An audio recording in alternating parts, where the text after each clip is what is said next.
Hi, so I've decided to make a part three of a culture of seeing the mirror because when I was listening to part one and two, I realized that, you know, um, when I was talking about how, where I grew up, we would hear in the news that little boys had been mutilated and found dead. This is not happening just because people are psychotic, right? There's something that they are doing with this. And as I said, they're doing a form of magic which is there because there's a client paying someone to do this magic for them, which they believe and evidence shows it unlocks certain material benefits for them.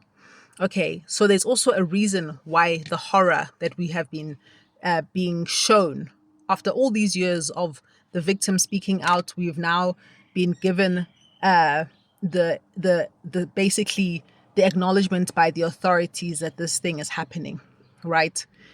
There's something which is being served by what has been done that we've been shown, and also something that's being served by the revelation of this method of how they harness the energy of human beings. Okay.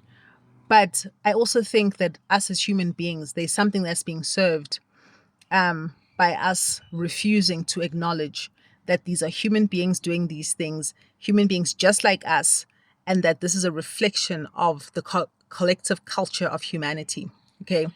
Especially in this westernized, globalized world. Okay. But it's not also to pretend that it's only the westernized, globalized world that is made up of humans who have the proclivity to do evil. The whole world was colonized, okay, by people serving this parasitic consciousness, which has hijacked this world, okay. And those people themselves, you know, are colonized themselves, and they are also slaves to something, okay. But also that slavery reflects a decision to comply with this consciousness. Okay. So it's a loop, it's like a chain reaction. Everything is connected to something else, everything can be traced back to a cause, but the ultimate cause is that within we have chosen to as Dr. Simon Pegg says in his book, The People of the Lie, which is an audiobook I've just started to listen to. And this is where I got this understanding about laziness in particular. He says, we are people who became lazy to, as I said before, look in the mirror, to learn from history, to introspect, right?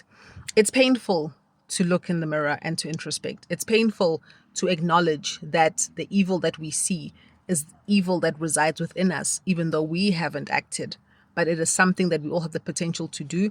And it is something which we facilitate when we turn a blind eye. Okay.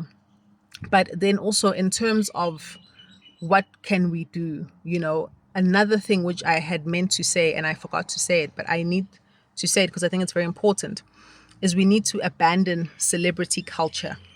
Okay. You know, People should be celebrities because they're actually doing things to help society. This is another thing which has been shown to us in the mirror of what that these Epstein file revelations is holding up to us as humanity. When rich and powerful people do evil, we are even more inclined to turn a blind eye because we are so enamored with the idea that these people are somehow special, they deserve special treatment, and also they are removed from us. This is very much in line with how these beings who came to this planet and established themselves as gods taught us to see them. And so, in this modern day and age, these celebrities, these politicians, these billionaires have become our gods. And that's why we see them as somehow different and rare from us. Okay, they're just like us. Just like how Prometheus, when he came down from Mount Olympus to give humanity the fire, he was saying, these beings and you are no different from each other. They've just been able to acquire this higher technology, these higher medicinal and scientific understandings which allow them to do things like live really long, to be able to command the weather, to cause earthquakes, etc., etc. But that there's nothing about us which is inferior to them. We have the capacity to also understand things, okay? And that even though they are able to manipulate us in certain ways because of their higher level of understanding and intelligence and access to knowledge, it does not mean that our essence is any less precious than theirs are, you know. And unfortunately, if you look at the celebrity culture, there is this reinforcement every day when we ooh and ah. When, for example, Prince William got married to Kate Middleton, the whole world stopped to look at the spectacle of this marriage. Now, who's asking themselves where the money came from for him to buy that super luxurious, ultra rare Aston Martin that he drove Kate around Hyde Park, I think, with in front of all those adoring masses? You know, the British royal family's money comes from the enslavement of people across the world. You know how they say that the sun never sleeps in the British Empire? That's because from Australia to India to Africa to the Americas, the British colonized peoples around the world and extracted their natural resources. Cecil John Rhodes started gold mining on an industrial level in South Africa. Then, when he died, he bequeathed his operations of De Beers to the Oppenheimers. The Oppenheimers to this day own De Beers and Anglo American, and they are still extracting gold from South Africa. To whose benefit? To the benefit of the British Crown and to the benefit of their own pockets. South African miners are still to this day dying of lung diseases because of the work that they have to do in those mines. Okay, so this is what celebrity culture does. It makes us believe that certain people are above the law, they're above reproach because they are somehow godlike, and because they are gods, we just have to accept whatever they do without question. This is a very toxic ideology and a very toxic culture, and it's something which we as humans need to let go of. No god or goddess deserves worship, first of all, okay? Because we're all the same. If you want to worship anything, worship yourself, okay?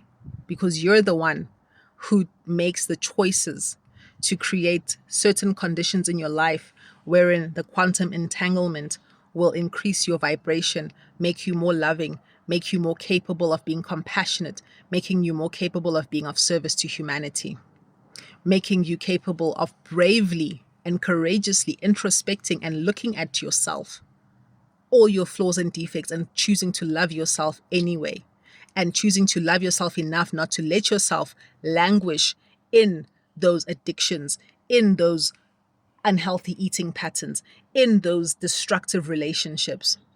Okay? So we need to look at also where does, and as we're talking about the celebrity culture being based on this God system that dominated our planet, looking at our religions and what are the things that we overlook, what are the confusions and the contradictions that we are taught from the pulpits, which make us have to do mental gymnastics just to be able to agree with these people. Let us stop undermining our intelligence in the service of something which does not serve the benefit and the highest good of humanity and our children.